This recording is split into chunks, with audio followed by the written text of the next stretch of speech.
کہ دیکھیں محرم الحرام آج کا مسلمان یہ سمجھتا ہے کہ محرم کو جو اہمیت حاصل ہے وہ اس وجہ سے حاصل ہے کہ اس مہینے کے اندر واقعہ کربلا پیش آیا۔ جیسی محرم شروع ہو تو جی ذہنوں میں یہ آ جاتا ہے کہ اور ہم مسلمان ہیں، اہل سنت ہیں، حسین ہمارے ہیں، بلکہ سب سے زیادہ ہمارے ہیں۔ یہ جو ہمارے اہل تشیع بھائی، ان کے یہاں کیا ہے کہ یہ کہتے ہیں جی سوگ کرو، وہ کہتے ہیں نہیں سوگ رکھو بھائی، سوگ کرو، کالے کپڑے پہنو، کھانا پینا نہ کرو۔ 10 محرم یوم عاشورہ، جو عاشورہ کہا جاتا ہے تو عاشورہ کا مطلب ہوتا ہے 10واں، تو 10 بڑے بڑے کام ہوئے کہ حضرت بلال نے جو تکلیفیں اٹھائیں، حضرت خباب بن عرت نے جو تکلیفیں اٹھائیں، اسلام کی جو پہلی شہیدہ خاتون حضرت سمیہ، اگر وہ بیان کیا جائے تو آپ سب دھاڑے مار مار کے رونا شروع کر دیں۔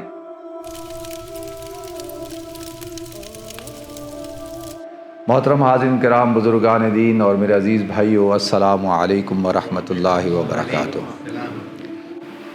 الحمدللہ، اللہ رب العزت کا فضل و احسان کہ اللہ تعالیٰ نے مجھے، آپ کو، ہم سب کو مسجد میں جمع فرمایا اور دین کی بات سننے کی توفیق عطا فرمائی۔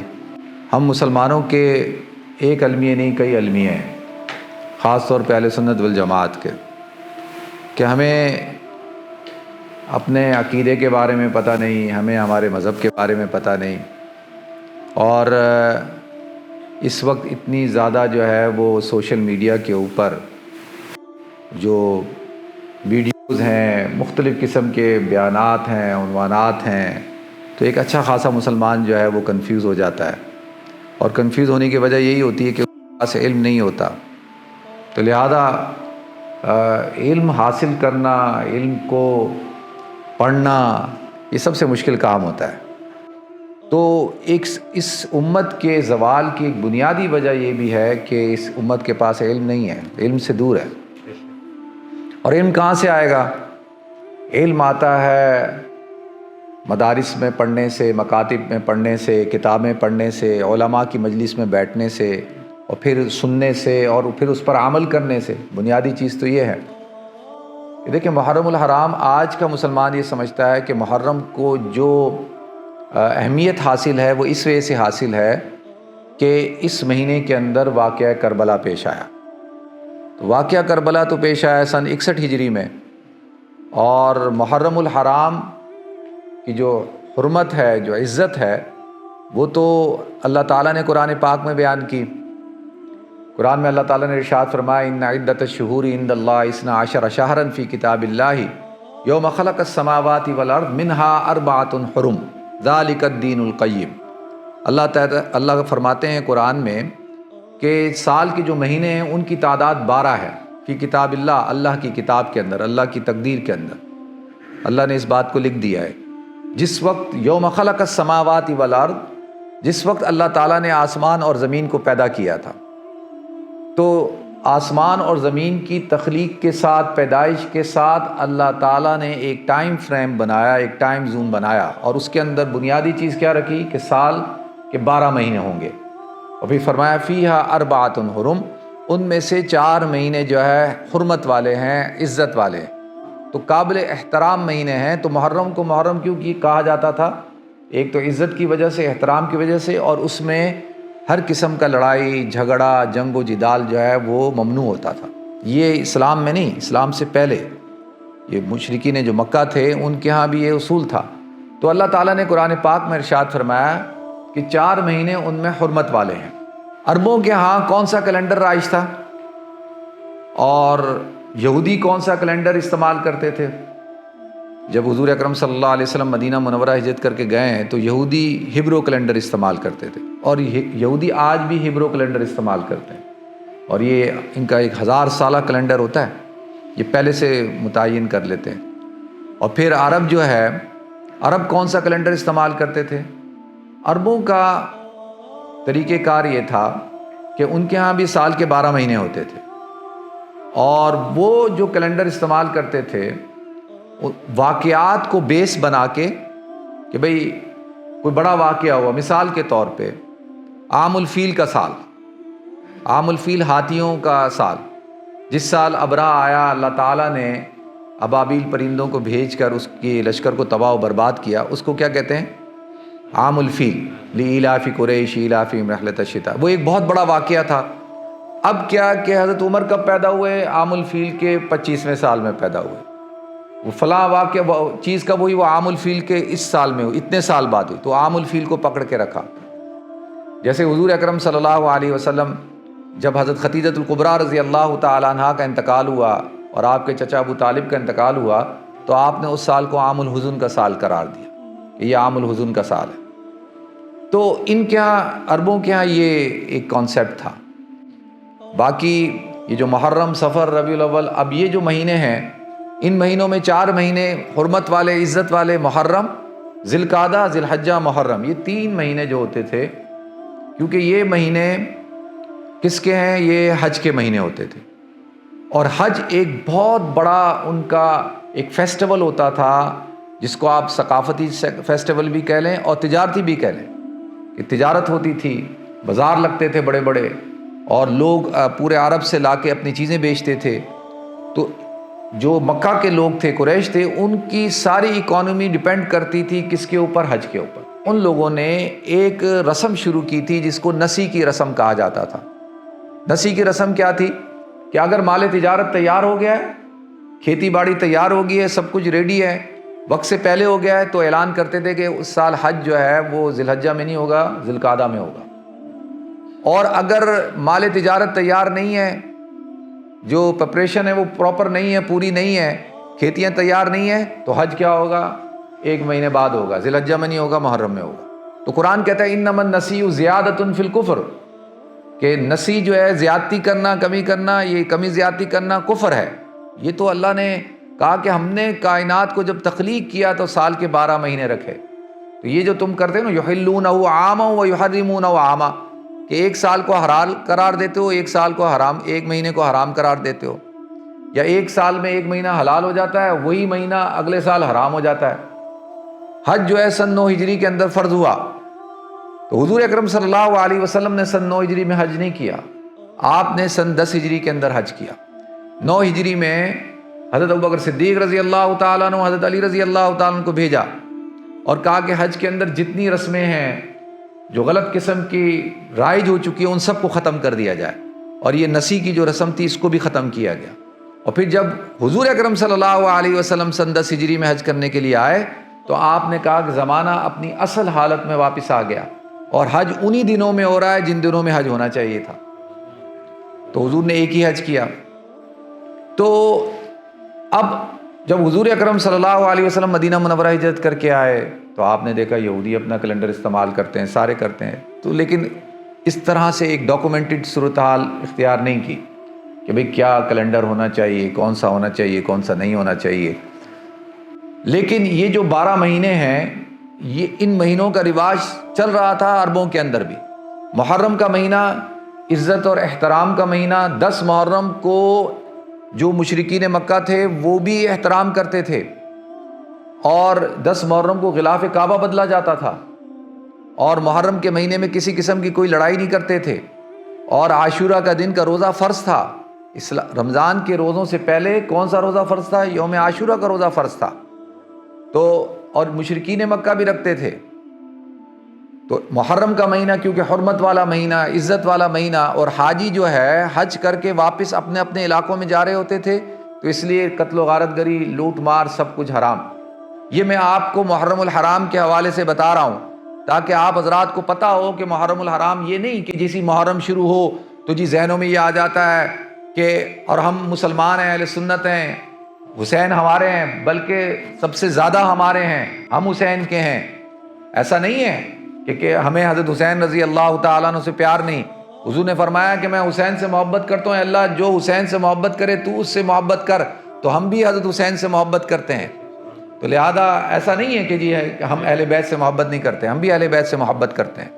تو یہ ایک جو مسکنسیپشن کریٹ کیا گیا کہ جی محرم کا مہینہ شروع ہوتے ہی کالے کپڑے پہننا شروع کر دو، محرم کا مہینہ جو ہے وہ غم کا مہینہ ہے، محرم کا مہینہ جو ہے وہ اداسی کا مہینہ ہے، محرم کے مہینے میں شادی نہیں کرنی، محرم کے مہینے کے اندر یہ نہیں کرنا، گھر نہیں خریدنا، گھر کے اندر داخل نہیں ہونا، یہ ساری چیزیں کریٹ کی گئیں۔ تو میں آپ حضرات کو یہ بتا رہا ہوں کہ محرم کی اہمیت کیا ہے۔ ٹھیک ہے جی، ایک بات سمجھ میں آ گئی۔ یہ تو اس کا پس منظر ہے۔ اور اسلامی کیلنڈر جو ہے اس کا تعلق کس کے ساتھ ہے؟ اس کا تعلق ہے سورج کے ساتھ۔ قرآن کہتا ہے وَالَّذِي جَعَلَ الشَّمْسَ ضِيَاءً وَالْقَمَرَ نُورًا وَقَدَّرَهُ مَنَازِلَ لِتَعْلَمُوا عَدَدَ السِّنِينَ وَالْحِسَابَ، کہ اللہ تعالیٰ نے وَالَّذِي جَعَلَ الشَّمْسَ ضِيَاءً، اللہ نے سورج کو روشنی بنایا، چاند کو نور بنایا، اور چاند کی اللہ نے منازل رکھی، وَقَدَّرَهُ مَنَازِلَ لِتَعْلَمُوا عَدَدَ السِّنِينَ وَالْحِسَابَ، تاکہ تم سال کی جو گنتی ہے اس کو پہچانو، حساب کرو۔ قرآن کہتا ہے وَالشَّمْسُ وَالْقَمَرُ بِحُسْبَانٍ، الشَّمْسُ وَالْقَمَرُ بِحُسْبَانٍ، کہ چاند اور سورج اللہ نے حساب کے لیے بنائے۔ قرآن کہتا ہے وَالشَّمْسُ تَجْرِي لِمُسْتَقَرٍّ لَهَا ذَلِكَ تَقْدِيرُ الْعَزِيزِ الْعَلِيمِ، کہ اللہ تعالیٰ نے سورج کو اس کو مدار میں رکھا ہے، وہ چلتا ہے، اور جو ہے چاند اپنی منازل کو طے کرتا ہے۔ قرآن میں اللہ کہتا ہے نبی آپ سے سوال یہ کرتے ہیں یسألونک عن الأہلہ، کہ یہ چاند کیا چیز ہے، اے نبی آپ کہہ دیجئے قل ہی مواقیت للناس، کہ یہ لوگوں کے اوقات کے پہچاننے کا ذریعہ ہے، والحج، اور حج کو پہچاننے کا ذریعہ ہے۔ تو قرآن میں اللہ تعالیٰ نے وضاحت کے ساتھ سورج اور چاند کے مقاصد کو بیان کیا، اور چیزیں نہیں، صرف مین جو چیز ہے۔ تو اب چاند جو ہے، چاند کے ساتھ منسلک کیا گیا کس کو؟ لِتَعْلَمُوا عَدَدَ السِّنِينَ وَالْحِسَابَ، تمہیں گنتی، تاریخیں، سال کی ابتدا انتہا، مہینے کی ابتدا انتہا، حساب کتاب، یہ سب کچھ کس سے کرنا ہے؟ چاند سے کرنا ہے۔ کیوں کرنا ہے؟ اس کی بنیادی وجہ کیا ہے؟ دیکھیں بنیادی وجہ یہ ہے کہ جو اسلامی کیلنڈر، جس کو ہجری کیلنڈر کہا جاتا ہے، جس کو شمسی کیلنڈر کہا جاتا ہے، اس کا جو مہینہ سال ہوتا ہے وہ کتنے دن کا ہوتا ہے؟ 354 دن کا، اور مہینہ یا تو 29 کا ہوگا یا 30 کا ہوگا، چاند کے اوپر ڈیپینڈ کرتا ہے۔ اور جو قمری کیلنڈر ہے، عیسوی کیلنڈر، اس کے اندر 7 مہینے ہوتے ہیں 31 کے، اور 4 مہینے ہوتے ہیں 30 کے، اور 1 مہینہ ہوتا ہے 28 کا یا 29 کا، فروری کا۔ تو اس کے اندر کیا ہے؟ اس کے دن ہوں گے 364 یا 365 دن ہوں گے سال کے، اور اس کے کتنے دن ہوں گے؟ 354 دن ہوں گے۔ تو 10 دن کا گیپ ہے، شمسی کیلنڈر اور قمری کیلنڈر میں 10 دن کم ہے نا، شمسی میں کم ہے۔ تو ہوتے ہوتے سال کے اندر کیا ہوگا کہ 10 دن جو ہے اسلامی، اس میں جو ہے 10 دن پیچھے ہونا شروع ہو جاتے ہیں۔ جیسے رمضان جو ہے وہ اب اگلے اس میں 10 دن پہلے آئے گا، ہمیشہ ایسے ہوگا۔ تو اس کی بنیادی وجہ کیا ہے؟ اس کی بنیادی وجہ یہ ہے کہ کیونکہ اللہ نے کہا حج کا تعلق اس کے ساتھ ہے، رمضان کا تعلق اس کے ساتھ ہے، فمن شہد منکم الشہر فلیصم، جس کو رمضان کا مہینہ ملے وہ روزے رکھے، تو صوموا لرؤیتہ وافطروا لرؤیتہ۔ تو یہ جتنی عبادات ہیں، خاص طور پہ رمضان مبارک اور حج، یہ موسموں کے جو مختلف موسمز ہیں ان کے اندر آئے۔ اب ایک آخری بات کہ بھئی قرآن کہتا ہے وَالشَّمْسُ تَجْرِي لِمُسْتَقَرٍّ لَهَا، کہ اللہ نے سورج اور چاند کو حساب کی جگہ بنایا، اس کو اعلیٰ بنایا۔ تو اب سورج کا کام کیا ہے کہ اب ہماری جتنی بھی نماز کی عبادات ہیں ان کا تعلق کس کے ساتھ ہے؟ سورج کے ساتھ۔ اقیم الصلاۃ لدلوک الشمس الی غسق اللیل، کہ نماز قائم کرو اس وقت میں جس وقت میں سورج جو ہے وہ اپنے دلوک پہ پہنچ جائے۔ تو اب نماز جو ہے فجر کب ہوگی؟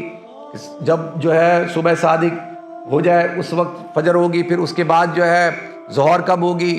زوال کے بعد۔ پھر عصر کب ہوگی؟ سورج جب اپنے سائے سے 2 مثل زیادہ ہو جائے۔ مغرب کب ہوگی؟ جب سورج غروب ہو جائے۔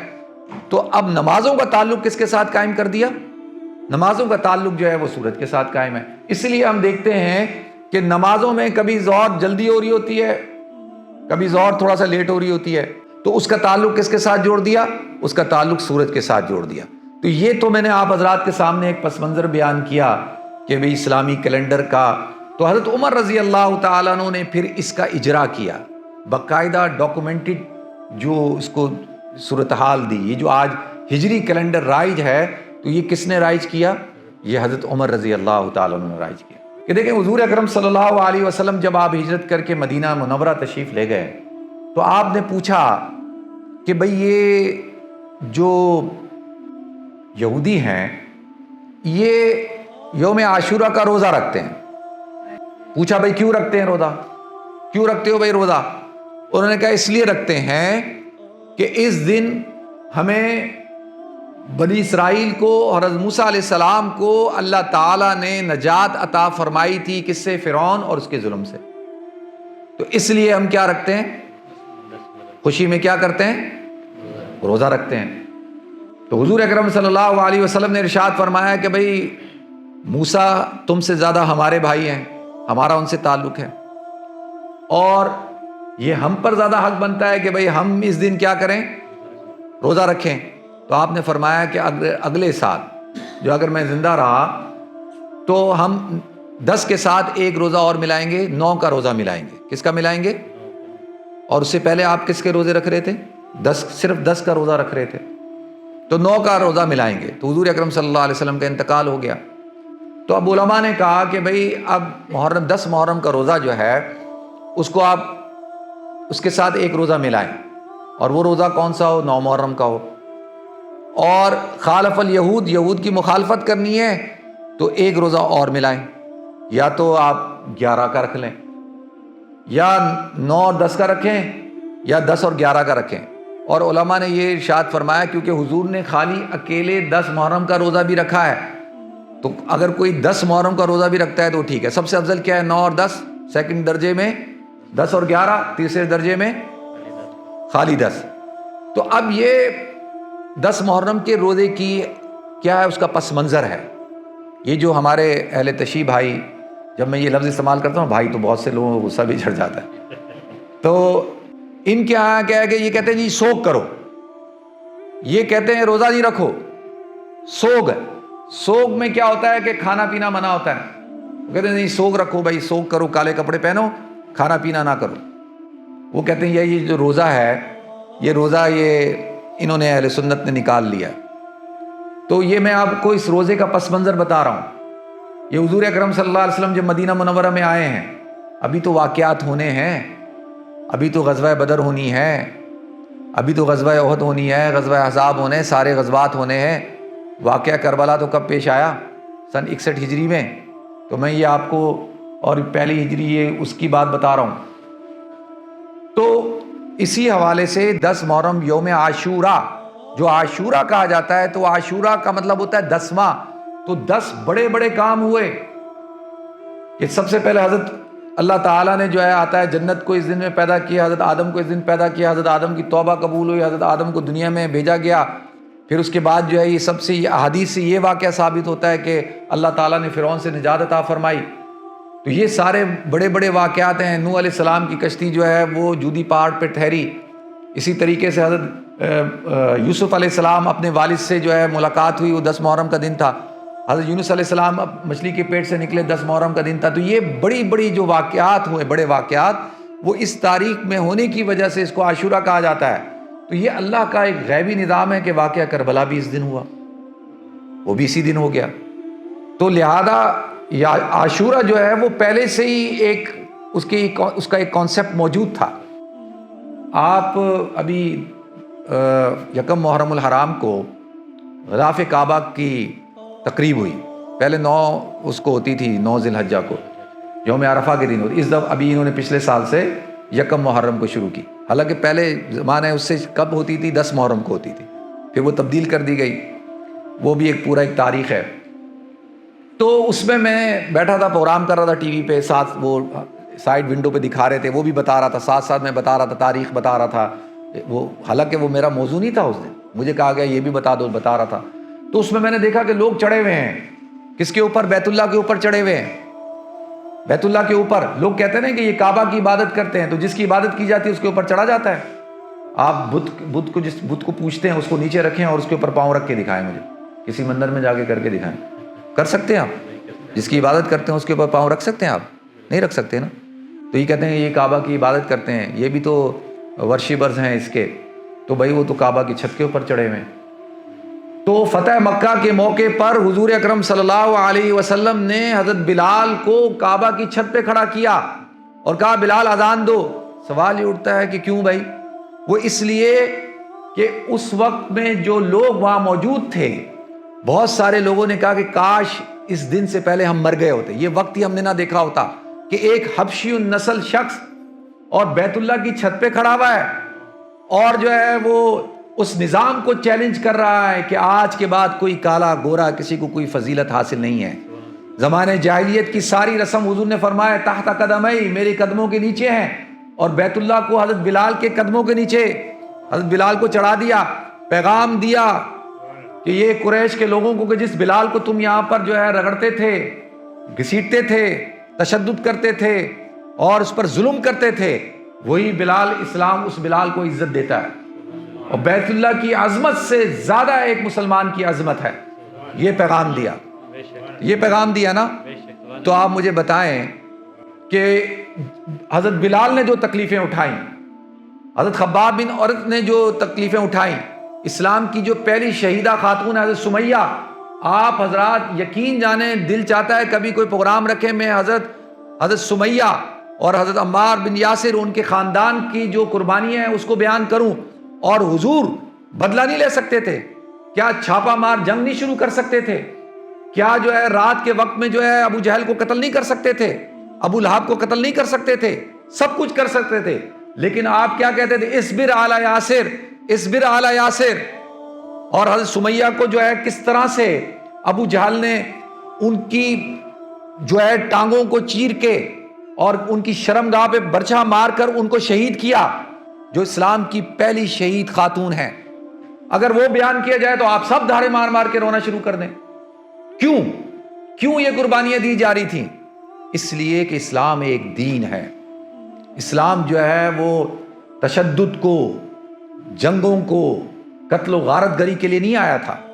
حضور بھی کر سکتے تھے، بڑی آسانی کے ساتھ کر سکتے تھے کہ بھئی کہتے جاؤ جا کے رات کو مار دو، ابو جہل کو مار دو، جو کام کر رہا ہے، جو مسلمانوں کو تکلیف دے رہا ہے مار دو۔ لیکن آپ کہتے تھے صبر کرو، صبر کرو، صبر کرو، کیونکہ ایک آدمی آپ پہ تشدد کرتا جا رہا ہے اور آپ بدلہ لینے کی طاقت رکھتے ہوئے بدلہ نہیں لیتے، تو جو آدمی آپ پر تشدد کر رہا ہے وہ سوچنے پہ مجبور ہو جاتا ہے کون سی ایسی چیز ہے کہ یہ شخص مجھ سے بدلہ نہیں لے رہا، کیونکہ اگر آپ نے بدلہ لیا، مقابلے پہ آئے، تو اب وہ آپ کی بات کو نہیں سنے گا، وہ آپ کی بات کو قبول نہیں کرے گا، پھر تو مقابلہ ہو گیا نا، پھر تو لڑائی ہو گئی۔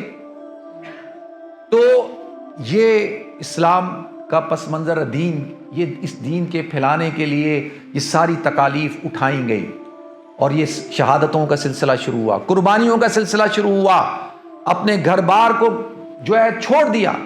حضرت عثمان پر الزام لگایا گیا کہ جی آپ یہ اقربا پروری کرتے ہیں، یہ اتنا مال دولت۔ تو حضرت عثمان نے کہا بھائی میں تو پہلے ہی مال دولت والا تھا، کچھ عرصہ میرے پہ گزرا تھا، جب میں اسلام لایا تو میرے چچا نے مجھے فارغ کر دیا، تو وہ ایک تھوڑا سا عرصہ تھا جب میں غریب تھا، باقی تو اللہ نے پھر مجھ پہ فضل کیا۔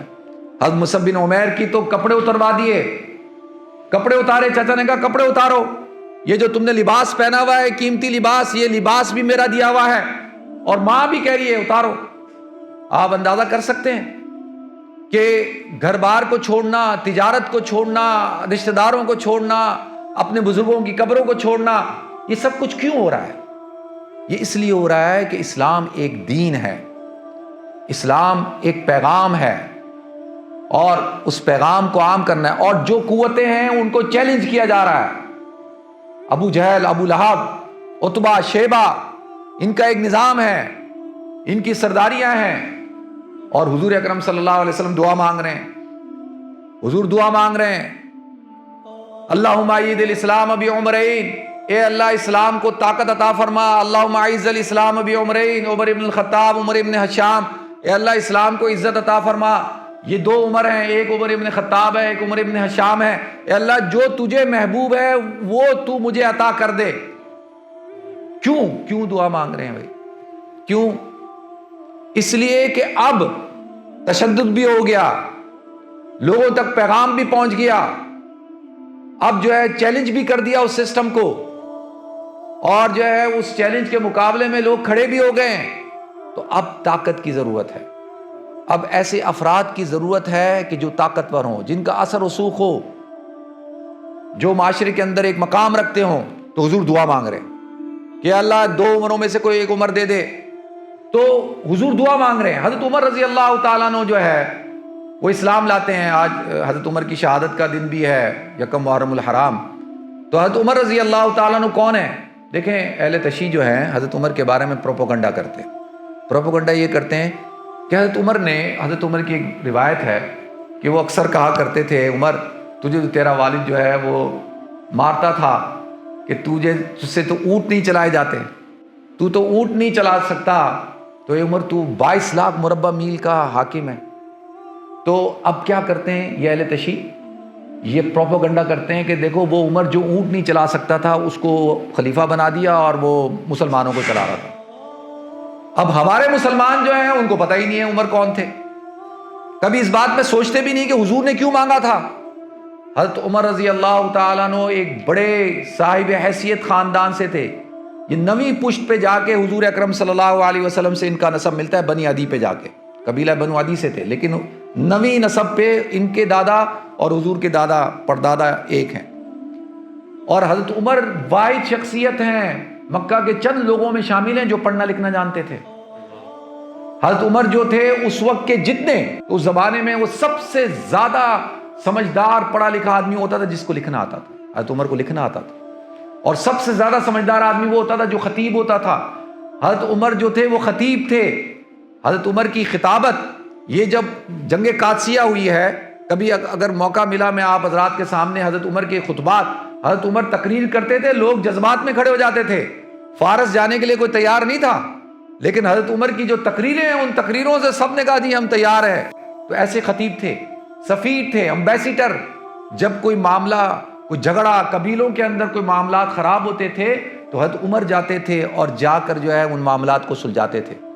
پہلوان تھے اور جو ہے وہ بہترین تیر انداز تھے۔ ایسے ہی 22 لاکھ مربع میل کے اوپر حکومت کی اور چلا لی۔ اور یہ پورا جو نظام ہے آج پورے ویسٹ کے اندر ہے، چائلڈ بینیفٹ کا، اولڈ ایجز کا، پینشنز کا، پولیس کا، جیلوں کا، وہ شخص بنا گیا جو اونٹ بھی نہیں چلا سکتا تھا۔ ماشاءاللہ، بتاؤ عمر کے بارے میں، ہم نے تو عمر کے بارے میں نہ پڑھا، نہ ہم نے اپنے بچوں کو پڑھایا، نہ ہم نے علماء نے لوگوں کو بتایا کہ عمر کون تھا۔ تو عمر وہ شخصیت تھے، وہ واقعہ تو ہم سناتے ہیں نا لوگوں کو، جی بہن پہ تشدد کیا اور یہ کیا، ایک تھپڑ مارا تھا۔ تو اس معاشرے میں سردار اتنا بڑا آدمی اور اس کی بہن جو ہے وہ ایک سسٹم کے خلاف کھڑا ہوا ہے۔ حضرت عمر ایک سسٹم کو چیلنج کر رہے ہیں اور تلوار نکالتے ہیں اور کہتے ہیں یار میں جا کے محمد کا سر قلم کرتا ہوں، اس سسٹم کو ختم کرتا ہوں، یہ نظام ختم۔ تو وہ ایک سسٹم کو چیلنج کر رہا ہے اور گھر کی ایک پتہ چلتا ہے کہ بہن ہی جو ہے وہ خلاف ہے اور وہ اس کی حمایت یافتہ ہو گئی ہے، تو غصہ چڑھے گا نہیں چڑھے گا؟ فطری بات، طبیعی بات۔ ایک تھپڑ مارا، جب خون نکلا تھپڑ سے تو فوراً غصہ ٹھنڈ گیا، یہ کیا؟ کہا کیا پڑھ کے آ رہی تھی؟ تو عرض یہ کرنا ہے کہ عمر ایک بہت بڑی شخصیت ہیں، ایسے نہیں 22 لاکھ مربع میل پہ، ایسے نہیں کہ جی اگر 10 سال عمر اور زندہ رہتے تو جو ہے وہ پوری سرزمین پر جو ہے وہ اسلام کا پرچم لہراتا۔ یہ کوئی معمولی بات نہیں ہے۔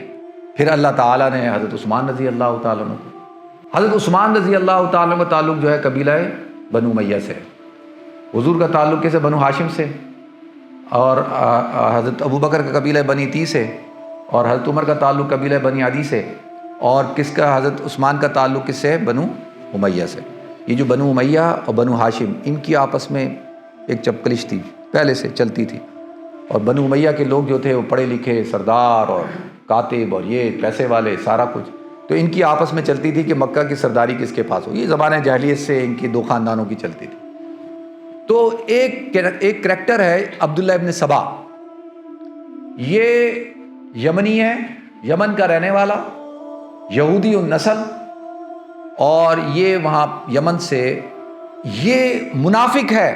تاریخ ابن عساکر آپ اٹھا کر دیکھیں، البدایہ والنہایہ اٹھا کر دیکھیں کہ اس میں لکھا ہے کہ یہ شخص منافق تھا۔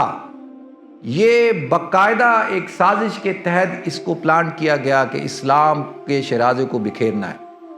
تو اس نے پہلے کیا کرتا تھا؟ پہلے جو ہے وہ یہ تقریریں کرتا تھا، بڑی اچھی تقریریں، کہ حضرت علی تو حضرت ابوبکر صدیق کے دور میں یہ مطالبہ نہیں کرتے، حضرت عمر کے دور میں یہ مطالبہ نہیں کرتے، حضرت علی جس کا حق ہے وہ تو مطالبہ نہیں کر رہا، اور وہ کیا پروپیگنڈا کرنا شروع۔ دیکھیں یہ جو سینٹ پال ہے نا، یہ جو کرسچینٹی ہے نا اس وقت، یہ کرسچینٹی نہیں ہے، یہ حضرت عیسیٰ علیہ السلام کی لائی ہوئی کرسچینٹی نہیں ہے، تو پالزم ہے۔ یہ جو سارا آپ کو نظر آ رہا ہے نا کہ حضرت مریم کی عبادت کرنے کا، حضرت عیسیٰ کو خدا بنانے کا، یہ سارا پالزم ہے۔ تو یہ جو شخص ہے نا عبداللہ ابن سبا، اس نے پوری سازش رچی اور رچنے. اچھا لوگ کہتے ہیں ایک شخص کیا کر سکتا ہے؟ بھائی ایک شخص بہت کچھ کر سکتا ہے. وہ بہت کچھ کر سکتا ہے. جیسے میں نے کہہ رہا ہوں سینٹ پال نے پوری کرسچینٹی کو بدل دیا. اب یہ عبداللہ ابن سبا اس نے پروپوگنڈا کرنا شروع کیا. پروپوگنڈا کیا کرتا تھا؟ حقدار کو دو، اور حضرت عثمان جو ہیں وہ کرپشن کر رہے ہیں، اور کرپشن بھی کیا، اقربا پروری کر رہے ہیں، اپنے رشتہ داروں کو نواز رہے ہیں، اور جو ہے وہ اپنے رشتہ داروں کو عہدے دے رہے ہیں. یہ ایک کہانی شروع کی. دمشق میں تقریر کر رہا ہے ایجپٹ کے گورنر کے خلاف، ایجپٹ میں تقریر کر رہا ہے بصرہ کے گورنر کے خلاف.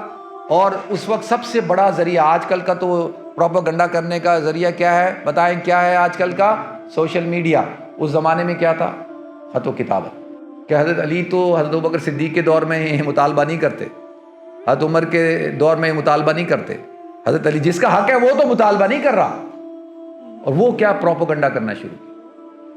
دیکھیں یہ جو سینٹ پال ہے نا، یہ جو کرسچینٹی ہے نا اس وقت، یہ کرسچینٹی نہیں ہے، یہ حضرت عیسیٰ علیہ السلام کی لائی ہوئی کرسچینٹی نہیں ہے، تو پالازم ہے.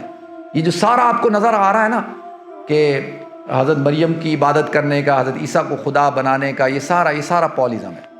تو یہ جو شخص ہے نا عبداللہ ابن سبا، اس نے پوری سازش رچی اور رچنے. اچھا لوگ کہتے ہیں ایک شخص کیا کر سکتا ہے؟ بھائی ایک شخص بہت کچھ کر سکتا ہے. وہ بہت کچھ کر سکتا ہے. جیسے میں نے کہہ رہا ہوں سینٹ پال نے پوری کرسچینٹی کو بدل دیا. اب یہ عبداللہ ابن سبا اس نے پروپوگنڈا کرنا شروع کیا. پروپوگنڈا کیا کرتا تھا؟ حقدار کو دو، اور حضرت عثمان جو ہیں وہ کرپشن کر رہے ہیں، اور کرپشن بھی کیا، اقربا پروری کر رہے ہیں، اپنے رشتہ داروں کو نواز رہے ہیں، اور جو ہے وہ اپنے رشتہ داروں کو عہدے دے رہے ہیں. یہ ایک کہانی شروع کی. دمشق میں تقریر کر رہا ہے ایجپٹ کے گورنر کے خلاف، ایجپٹ میں تقریر کر رہا ہے بصرہ کے گورنر کے خلاف. اور اس وقت سب سے بڑا ذریعہ، آج کل کا تو پروپیگنڈا کرنے کا ذریعہ کیا ہے بتائیں؟ کیا ہے آج کل کا؟ Social media. اس زمانے میں کیا تھا؟ خط و کتابت. کہ آج کو آپ کو میں ایک اور بات بتاؤں کہ حضرت حسین کا قاتل کون ہے؟ حضرت علی کا قاتل کون ہے؟ عبد الرحمن ابن ملجم. اور عثمان کا قاتل کون ہے؟ خالد ابن ملجم. اور عثمان رضی اللہ تعالیٰ کو شہید کر دیا. شہید مظلوم ہے. وہ اپنے گھر کے اندر طاقت ہوتے ہوئے، فوج ہوتے ہوئے، سب کچھ ہوتے ہوئے، بدلہ لے سب کچھ کر سکتے تھے، نہیں کیا. تو وہی سلسلہ پھر چلتا رہا. لیکن وہی سلسلہ، جنگ جمل ہوئی، جنگ صفین ہوئی. حضرت معاویہ رضی اللہ تعالیٰ عنہ جو ہے وہ گورنر تھے شام کے، اور پھر جو ہے وہ حضرت حسن رضی اللہ تعالیٰ عنہ نے حضرت معاویہ رضی اللہ تعالیٰ عنہ کے ساتھ صلح کی. حضرت حسین ساتھ نہیں تھے صلح کرتے ہوئے؟ حضرت حسین ساتھ تھے، دمشق جا کر صلح کی. اور صلح اس کو کیا کہا جاتا ہے اس سال کو؟ عام الجماعت. حضور نے فرمایا حسن میرا بیٹا ہے اور یہ سردار ہے. کیوں یہ سردار ہے؟ کہ یہ امت کے دو گروہوں کے درمیان صلح کروائے گا، اس لیے یہ سردار ہے. ہذا ابنی سید، یہ میرا بیٹا سردار ہے. تو حضرت حسن، تو اس کو کیا کہا جاتا ہے اس سال کو؟ عام الجماعت. یہ اہل تشیع جو ہے ان سے پوچھیں نا تو یہ حضرت حسن کو اتنا پسند نہیں کرتے. اور ان کو کیا کہا گیا؟ یعار المسلمین، کہ مسلمانوں کو آپ نے ذلیل کر دیا. تو اب حضرت حسن نے تو صلح کر لی، کس سے؟ حضرت معاویہ رضی اللہ تعالیٰ عنہ سے. اور 20 سال تک حضرت معاویہ رضی اللہ تعالیٰ عنہ جو ہے وہ پھر خلیفۃ المسلمین رہے. اور جب ان کے زندگی کے آخری سال تھے تو ان کو کہا گیا کہ جی ابھی آپ بوڑھے ہو گئے ہیں، اور آپ اگر انتقال کر گئے اور کوئی بھی مسلمانوں کے اندر کوئی خلیفہ نہ ہوا تو پھر دوبارہ جنگیں شروع ہوں گی، دوبارہ مسائل کھڑے ہو جائیں گے. تو آپ اپنا ایک ولی عہد نامزد کر دیں. ٹھیک ہے. حضرت معاویہ رضی اللہ تعالیٰ عنہ کیا ہے؟ صحابی رسول ہیں، خال المسلمین ہیں، اور یہ آپ اس سے اندازہ کریں کاتب الوحی ہیں. تو اب حضرت معاویہ رضی اللہ تعالیٰ عنہ نے جو ہے کس کو؟ ولید کو، یزید کو کیا کیا؟ اپنا جانشین ولی عہد نامزد کیا. اچھا اب دیکھیں، اتفاق ہے اب ٹائم نہیں ہے ورنہ اس پہ آدھا گھنٹہ چاہیے. اب جو حضرت حسین رضی اللہ تعالیٰ عنہ ہیں، تو حضرت حسین رضی اللہ تعالیٰ عنہ، حضرت عبداللہ ابن عمر رضی اللہ تعالیٰ عنہ، حضرت عبداللہ ابن عباس رضی اللہ تعالیٰ عنہ، حضرت عبداللہ ابن عمر رضی اللہ، حضرت عبداللہ ابن زبیر رضی اللہ تعالیٰ عنہ، اور حضرت عبد الرحمن بن ابی بکر رضی اللہ تعالیٰ. یہ سارے کت کے بڑے بڑے صحابہ کے بیٹے ہیں، خلفائے راشدین کے بیٹے ہیں. انہوں نے یزید کی ولی عہدی کو قبول نہیں کیا، اور حضرت معاویہ نے بھی جو ہے کہا کہ ٹھیک ہے ابھی کون سا وہ بیعت لے رہا ہے، وہ تو نہیں لیے تو کوئی بات نہیں۔ لیکن جب حضرت معاویہ رضی اللہ تعالیٰ عنہ کا انتقال ہو گیا تو اب دیکھیں حضرت عبد الرحمن بن ابی بکر کا تو انتقال ہو چکا تھا، اور حضرت عبداللہ بن زبیر رضی اللہ تعالیٰ نے تو باقاعدہ اپنی حکومت قائم کی، انہوں نے تو باقاعدہ جنگ کی، آپ حضرات کے علم میں ہے۔ اور حسین رضی اللہ تعالیٰ عنہ جو ہے وہ مکہ چلے گئے، اور وہاں پر جب حضرت عبداللہ بن عباس رضی اللہ تعالیٰ عنہ صحابہ نے کہا کہ بھائی آپ کوفہ نہ جائیں، آپ کوفہ نہ جائیں، کوفہ والے جو ہے ان کے اندر وفا نہیں ہے، اور یہ جو ہے یہ جو آپ کو خط لکھ لکھ کر بلا رہے ہیں یہ الکوفی لا یوفی، کوفہ کے لوگوں میں وفا نہیں ہے، انہوں نے آپ کے والد محترم کے ساتھ کیا کیا تھا، آپ کے بھائی کے ساتھ کیا کیا تھا، تو لہذا آپ نہ کوفہ جائیں، اور اگر آپ گئے تو پھر جا بھی رہے ہیں تو اپنے بچوں کو ساتھ لے کے نہ جائیں۔ تو یہ واقعہ کربلا کی ابتدا ہے، تو انشاءاللہ کسی اور موقع پہ انشاءاللہ اللہ نے موقع دیا تو پھر تفصیل کے ساتھ اس واقعے کو بھی بیان کر دیں گے، کیونکہ اس کے لیے بھی ٹائم چاہیے، اور جتنا کہا سنا اللہ تعالیٰ مجھے آپ کو ہم سب کو عمل کرنے کی توفیق عطا فرمائے۔ وآخر دعوانا الحمدللہ رب العالمین۔ اور عثمان رضی اللہ تعالیٰ کو شہید کر دیا، شہید مظلوم ہے، وہ اپنے گھر کے اندر طاقت ہوتے ہوئے، فوج ہوتے ہوئے، سب کچھ ہوتے ہوئے، بدلہ لے سب کچھ کر سکتے تھے، نہیں کیا۔ حضرت معاویہ رضی اللہ تعالیٰ عنہ جو ہے وہ گورنر تھے شام کے، اور پھر جو ہے وہ حضرت حسن رضی اللہ تعالیٰ عنہ نے حضرت معاویہ رضی اللہ تعالیٰ عنہ کے ساتھ صلح کی۔ حضرت حسین ساتھ نہیں تھے صلح کرتے ہوئے، حضرت حسین ساتھ تھے، دمشق جا کر صلح کی، اور صلح اس کو کیا کہا جاتا ہے اس سال کو؟ عام الجماعت۔ حضور نے فرمایا حسن میرا بیٹا ہے اور یہ سردار ہے۔ کیوں یہ سردار ہے؟ کہ یہ امت کے دو گروہوں کے درمیان صلح کروائے گا، اس لیے یہ سردار ہے۔ ھذا ابنی سید، یہ میرا بیٹا سردار ہے۔ تو حضرت حسن، تو اس کو کیا کہا جاتا ہے اس سال کو؟ عام الجماعت۔ یہ اہل تشیع جو ہے ان سے پوچھیں نا تو یہ حضرت حسن کو اتنا پسند نہیں کرتے، اور ان کو کیا کہا گیا؟ یعار المسلمین، کہ مسلمانوں کو آپ نے ذلیل کر دیا۔ تو اب حضرت حسن نے تو صلح کر لی، کس سے؟ حضرت معاویہ رضی اللہ تعالیٰ عنہ سے، اور 20 سال تک حضرت معاویہ رضی اللہ تعالیٰ عنہ جو ہے وہ پھر خلیفۃ المسلمین رہے۔ اور جب ان کے زندگی کے آخری سال تھے تو ان کو کہا گیا کہ جی ابھی آپ بوڑھے ہو گئے ہیں، اور آپ اگر انتقال کر گئے اور کوئی بھی مسلمانوں کے اندر کوئی خلیفہ نہ ہوا تو پھر دوبارہ جنگیں شروع ہوں گی، دوبارہ مسائل کھڑے ہو جائیں گے، تو آپ اپنا ایک ولی عہد نامزد کر دیں، ٹھیک ہے؟ حضرت معاویہ رضی اللہ تعالیٰ عنہ کیا ہے؟ صحابی رسول ہیں، خال المسلمین ہیں، اور یہ آپ اس سے اندازہ کریں کاتب الوحی ہیں۔ تو اب حضرت معاویہ رضی اللہ تعالیٰ عنہ نے جو ہے کس کو؟ ولید کو، یزید کو کیا کیا؟ اپنا جانشین ولی عہد نامزد کیا۔ اچھا اب دیکھیں، اتفاق ہے اب ٹائم نہیں ہے ورنہ اس پہ آدھا گھنٹہ چاہیے۔ اب جو حضرت حسین رضی اللہ تعالیٰ عنہ ہیں، تو حضرت حسین رضی اللہ تعالیٰ عنہ، حضرت عبداللہ ابن عمر رضی اللہ تعالیٰ عنہ، حضرت عبداللہ ابن عباس رضی اللہ تعالیٰ عنہ، حضرت عبداللہ ابن عمر رضی اللہ، حضرت عبداللہ ابن زبیر رضی اللہ تعالیٰ عنہ، اور حضرت عبد الرحمن بن ابی بکر رضی اللہ تعالیٰ، یہ سارے کس کے؟ بڑے بڑے صحابہ کے بیٹے ہیں، خلفائے راشدین کے بیٹے ہیں۔ انہوں نے یزید کی ولی عہدی کو قبول نہیں کیا، اور حضرت معاویہ نے بھی جو ہے کہا کہ ٹھیک ہے ابھی کون سا وہ بیعت لے رہا ہے، وہ تو نہیں لیے تو کوئی بات نہیں۔ لیکن جب حضرت معاویہ رضی اللہ تعالیٰ کا انتقال ہو گیا تو اب دیکھیں حضرت عبد الرحمن بن ابی بکر کا تو انتقال ہو چکا تھا، اور حضرت عبداللہ بن زبیر رضی اللہ تعالیٰ نے تو باقاعدہ اپنی حکومت قائم کی، انہوں نے تو باقاعدہ جنگ کی، آپ حضرات کے علم میں ہے۔ اور حسین رضی اللہ تعالیٰ عنہ جو ہے وہ مکہ چلے گئے، اور وہاں پر جب حضرت عبداللہ بن عباس رضی اللہ تعالیٰ عنہ صحابہ نے کہا کہ بھائی آپ کوفہ نہ جائیں، آپ کوفہ نہ جائیں، کوفہ والے جو ہے ان کے اندر وفا نہیں ہے، اور یہ جو ہے یہ جو آپ کو خط لکھ لکھ کر بلا رہے ہیں یہ الکوفی لا یوفی، کوفہ کے لوگوں میں وفا نہیں ہے، انہوں نے آپ کے والد محترم کے ساتھ کیا کیا تھا، آپ کے بھائی کے ساتھ کیا کیا تھا، تو لہذا آپ نہ کوفہ جائیں، اور اگر آپ گئے تو پھر جا بھی رہے ہیں تو اپنے بچوں کو ساتھ لے کے نہ جائیں۔